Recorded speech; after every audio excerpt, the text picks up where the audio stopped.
ওয়াবারাকাতুহু।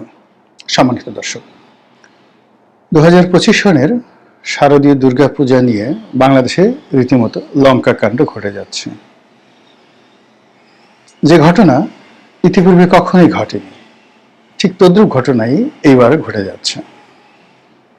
এবং আগামীতে আরো কিছু, অর্থাৎ এই দুর্গাপূজাকে কেন্দ্র করে আরো কিছু ঘটনা কিংবা আরো সাসপেন্স বা আরো অনেক কিছু ঘটার সম্ভাবনা দেখা দিয়েছে। প্রথমত সরকারের পক্ষ থেকে যে সকল ব্যবস্থা নেওয়া হয়েছে, নজিরবিহীন ব্যবস্থা নেওয়া হয়েছে, তার কিছু নমুনা দেই। আমাদের দেশে ধর্মমন্ত্রী বলতে সাধারণত ইসলামপন্থী ধর্মমন্ত্রীকে বোঝানো হয়। শতকরা 90% মুসলিমের দেশে যিনি ধর্মমন্ত্রী হন তিনি কোরআন, হাদিস, ইজমা, কিয়াস বিশেষজ্ঞ হবেন এবং তিনি সর্বদা ইসলাম ধর্মের সংরক্ষণ করবেন, এরকম একটা মিথ অ্যান্ড মেথোলজি ইসলামপন্থীদের মধ্যে রয়েছে। কিন্তু ধর্মমন্ত্রী বলতে তো হিন্দুদের মন্ত্রী, খ্রিস্টানদের মন্ত্রী, চাকমাদের মন্ত্রী, বাংলাদেশে অন্তত 100-150 ধর্মমত রয়েছে। এমনকি যারা কাদিয়ানি তাদেরও মন্ত্রী ধর্মমন্ত্রী। তো সেই দিক থেকে তিনি তার যে রাষ্ট্রীয় প্রোটোকল, তিনি সব জায়গাতে যেতে পারেন অবাধে, সব কথা বলতে পারেন, সকল ধর্মের অনুষ্ঠানে অংশগ্রহণ করে সেই ধর্মের গুণকীর্তন করতে পারেন। কিন্তু আমাদের দেশে এই জিনিসগুলো কখনো অতীতে হয়নি। সাধারণত ধর্মমন্ত্রীরা বাইতুল মুকাররম মসজিদে যাবেন, ইসলামী জলসাতে যাবেন, ইসলামিক ফাউন্ডেশনের সভাপতিত্ব করবেন, তারপর তাবলিগ জামাতের নেতাদের সাথে দেখা করবেন, আরো কত কি।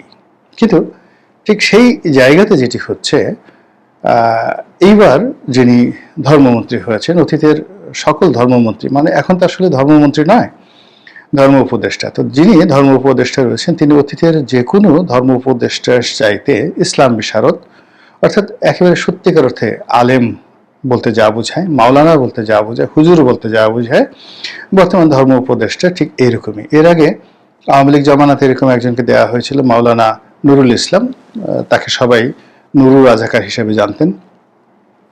তো সেই মাওলানা ছাড়া পরবর্তীতে যারা এসছেন সবাই মোটামুটি সেকুলার প্রকৃতির মানুষ, নামাজ কালাম পড়েন এরকম। কিন্তু এইবার যিনি এসছেন তিনি আসলে অনেকগুলো ইসলামী সংগঠনের পছন্দের মানুষ এবং অনেক ইসলামী সংগঠনের নেতা। তো সেই দিক থেকে তিনি এই দুর্গাপূজায় হাজিরা দিচ্ছেন। দুর্গাপূজার মঞ্চে বসে সেই যে যারা পূজারী তাদের নৃত্য দেখছেন, বিশেষ করে হিন্দু নারীদের নৃত্য, আলতি তারা যেগুলো করেন, সাধারণত ঢোল বাজিয়ে পুরুষেরা নাচে, তারপর হাতে সেই ধূপটি সেটা নিয়ে নাচে, মেয়েরা সেই শাড়ি পরে সুন্দর করে গানের তালে তালে নাচে। এই দৃশ্যগুলো আমাদের দুর্গাপূজার একেবারে চিরাচরিত একটি দৃশ্য এবং সেখানে মুসলমান এরকম যারা দাড়ি টুপিধারী তারা সাধারণত যায় না, এমনি উৎসুক জনতা যায়, বাচ্চারা কাচ্চারা যায়, আর বিশেষ করে গরিব মানুষের ছেলেরা সেখানে গিয়ে দাঁড়িয়ে ওখানকার যে কলা, যে প্রসাদ তারা তৈরি করে সেই প্রসাদ তারা খায়।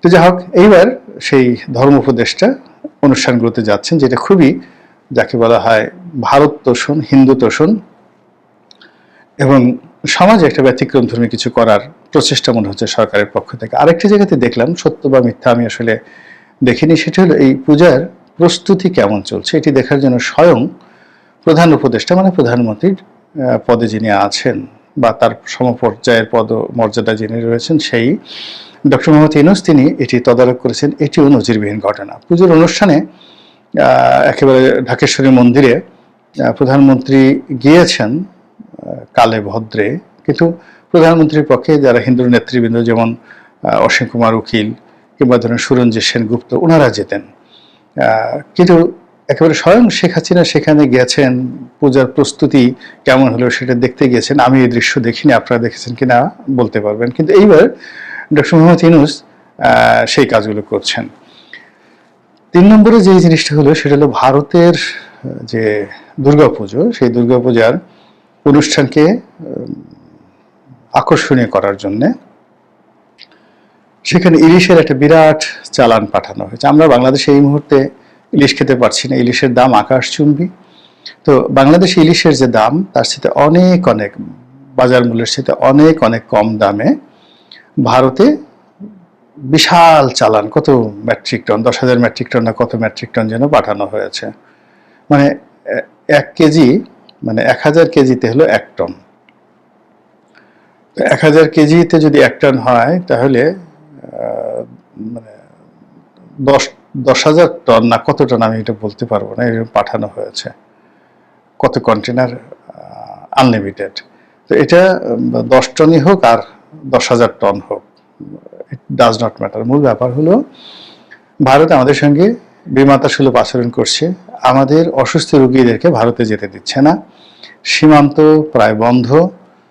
তারপর যেভাবে এই ডক্টর মোহাম্মদ ইউনূস সরকারকে তুচ্ছ-তাচ্ছিল্য করা দরকার, তারা পাইকারি হারে সেটা করে যাচ্ছে। কিন্তু তারপরেও ভারতকে খুশি করার জন্য সেখানে ইলিশের এই মৌসুমে বিরাট একটা চালান পাঠানো হয়েছে। এটা নিয়ে আলোচনা হচ্ছে যে ভারত চাপ দিয়ে, টাইট দিয়ে, ভয় দেখিয়ে বাংলাদেশ সরকারকে এই ইলিশ রপ্তানিতে বাধ্য করেছে। অন্যদিকে সরকারের পক্ষ থেকে বলা হয়েছে ওসব কিছু না, আমরা খুশি মনে, আনন্দ মনে ভারতের যে শারদীয় দুর্গা উৎসব, সেই দুর্গা উৎসবকে আনন্দমুখর করার জন্য এই ইলিশ রপ্তানি করেছে। ভালো কথা করেছেন। তো এই সময়টিতে এটি একটি ব্যতিক্রম ঘটনা সরকারের পক্ষ থেকে। সব মিলিয়ে মনে হচ্ছে যে এই ইলিশ বাণিজ্য বা ইলিশ উপহার, তারপরে এই দুর্গাপূজাকে সেলিব্রেট করা, উদযাপন করা, এখানে হিন্দু সম্প্রদায়ের যারা লোকজন রয়েছেন তাদেরকে তোয়াজ তদবির করে মূলত নরেন্দ্র মোদীর অভিমান ভাঙানো, ভারতের জনমত সরকারের পক্ষে আনে এবং ভারতের সঙ্গে বাংলাদেশের সম্পর্ক স্থাপন করার জন্য সর্বোচ্চ চেষ্টা চালিয়ে যাচ্ছে বর্তমান ডক্টর মোহাম্মদ ইউনূসের সরকার। এখন এদিকে রাখি, অন্যদিকে যাই। সেটা হলো আমাদের দেশে হিন্দুদেরকে নিয়ে পাকিস্তান জমানা থেকে রাজনীতি হচ্ছে, ভীষণ রকম রাজনীতি, বাজে রাজনীতি। সংখ্যালঘু তাদেরকে তাড়িয়ে তাদের জায়গায় সম্পত্তি দখল করা, তাদের বাড়ি ঘর দখল করা, এটা নিয়ে বহু নাটক, সিনেমা, উপন্যাস হয়েছে। সে 1947 সন থেকে হচ্ছে। কলকাতাতে যে বড় বড় জমিদার পরিবারগুলো দেখেন, প্রায় সবার বাড়ি কিন্তু আমাদের এই বাংলায়। কারো বাড়ি চট্টগ্রামে, কারো বাড়ি সেই সীতাকুণ্ডে, কারো বাড়ি জামালপুরে, কারো বাড়ি রাজবাড়িতে। এবং ভারতের সবচেয়ে মেধাবী লোকগুলো, সত্যজিৎ রায়ের বাড়ি কোথায়? বাংলাদেশে। বুদ্ধদেব বসু, মানে যেটা জ্যোতি বসু, তার বাড়ি কোথায়? বাংলাদেশে, সোনারগাঁয়ে।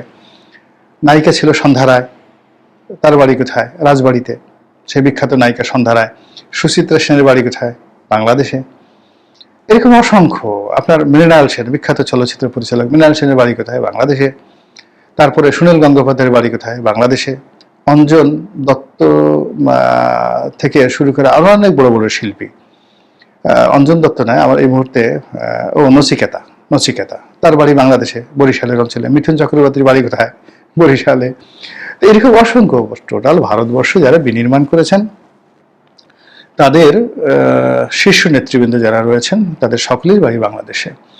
তো তারা বাংলাদেশ থেকে যখন গেছেন, এই জায়গা জমি প্রায় সবকিছু কি ভেস্টেড প্রপার্টি, শত্রু সম্পত্তি হিসেবে ধ্যান জ্ঞান করে এই সরকার অনেকগুলো পাকিস্তান সরকার দখল করেছে, বাজেয়াপ্ত করেছে। আবার অনেকে নামমাত্র মূল্যে সেটা কিনে নিয়েছে, অনেককে তাড়িয়ে দেওয়া হয়েছে।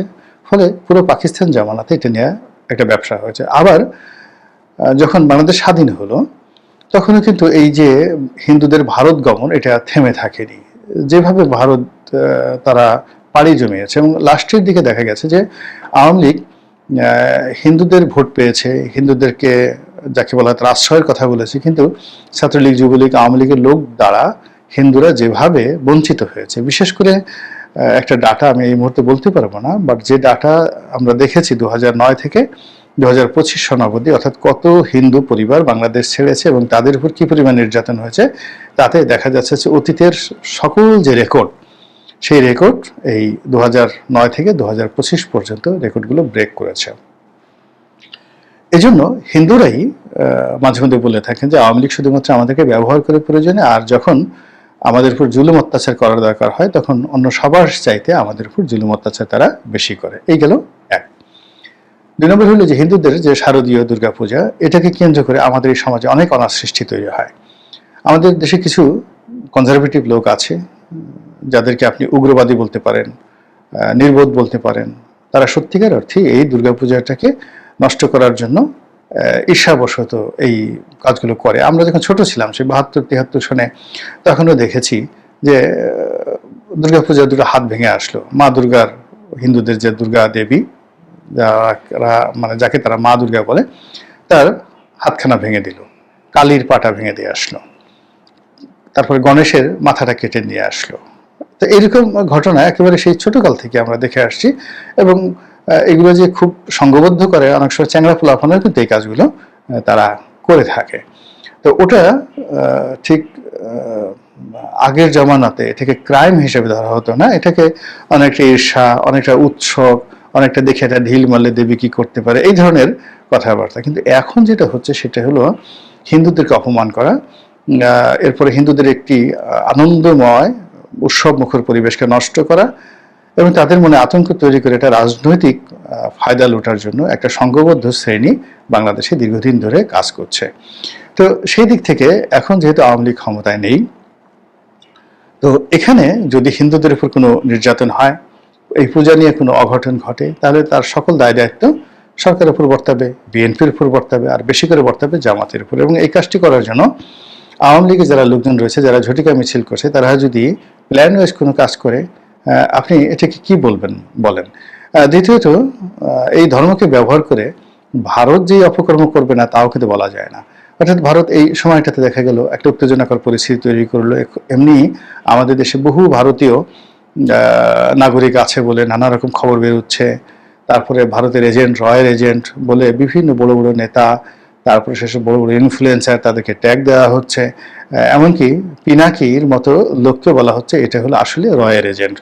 একথা এখন বলা হচ্ছে, কিন্তু কিছুদিন আগে কিন্তু বলা হতো না। এবং তার যে ভারত বিরোধিতা এবং তার যে আওয়ামী লীগ বিরোধিতা, এই আওয়ামী লীগ বিরোধিতা এবং ভারত বিরোধিতার একটা সমীকরণ এখন ইদানিং অনেকে সেই তাকে স্টপ করার জন্য হতে পারে, বা তাকে ট্যাগ দেওয়ার জন্য হতে পারে, বা হোয়াটএভার মেবি, কিন্তু প্রবল ভারত বিরোধী যারা লোকজন একেবারে সমাজে যাদের সিল মারা, তাদেরকেও ভারতের এজেন্ট হিসেবে আখ্যায়িত করা হচ্ছে। তার সঙ্গে সঙ্গে প্রো ইন্ডিয়ান যে সমস্ত লোকজন, তাদেরকে তো বলা হচ্ছেই।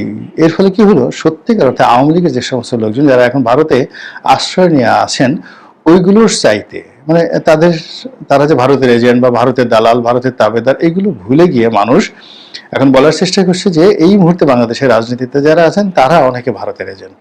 তো এই যে ভারতের যারা এজেন্ট রয়েছেন, তাদেরকে একটা বিব্রতকর অবস্থায় ফেলার জন্য ভারতের গোয়েন্দা সংস্থাগুলো আমাদের দেশে যে সকল অঘটন নানা সময় ঘটিয়েছে। আপনারা জানেন যে 1957 সনে ভয়াবহ দাঙ্গা হয়েছিল আদমজি জুট মিলে। তখন আদমজি জুট মিলে প্রায় 40,000 লোক চাকরি করতেন, 40,000। এবং আশেপাশে অন্যান্য যে শিল্পনগরী ছিল, ছোট ছোট পাটকল ছিল, ব্যবসা বাণিজ্য ছিল। তো আদমজির সেই যে রায়ট, সেখানে প্রথমে একটা অগ্নিকাণ্ড হলো, তারপর একটা রায়ট হলো, তার ফলে পুরো আদমজি জুট মিল বন্ধ হয়ে গেল। এবং সেটাকে কেন্দ্র করে বাংলাদেশে যে সরকার, সেই সরকারের পতন হলো, যুক্তফ্রন্ট সরকারের পতন হলো, আর আইয়ুব খান সামরিক শাসন জারি করলেন। সবাই বলে যে আদমজির সেই ঘটনার পিছনে ভারতের হাত ছিল। এনিওয়ে, সেটা তো পাকিস্তান জমানাতে। আর স্বাধীন বাংলাদেশে এমন কোনো ঘটনা ঘটেনি বা দুর্ঘটনা ঘটেনি আমাদের দেশে যেটার সঙ্গে আসলে ভারতের সম্পৃক্ততা ছিল না। প্রায় সব ঘটনার সাথে ভারত জড়িত ছিল। তো কাজেই এই যে সামনে যে দুর্গাপূজা আসছে, এই দুর্গাপূজাকে ম্যাটেরিয়ালাইজ করার জন্য আওয়ামী লীগ এবং তাদের যারা আশ্রয়দাতা রয়েছেন, ভারত সরকার এবং ভারতের বিভিন্ন যে গোষ্ঠী রয়েছে, তারা যেখানে নানা রকম খেলাধুলা করার চেষ্টা করবে, সেই খেলাধুলার ব্যাপারে আমরা যদি সতর্ক থাকি, তাহলে আমাদের সার্বিক কল্যাণ আসবে। মহান আল্লাহ আমাদের সবাইকে হেদায়েত দান করুন এবং হেফাজত করুন। আসসালামু আলাইকুম।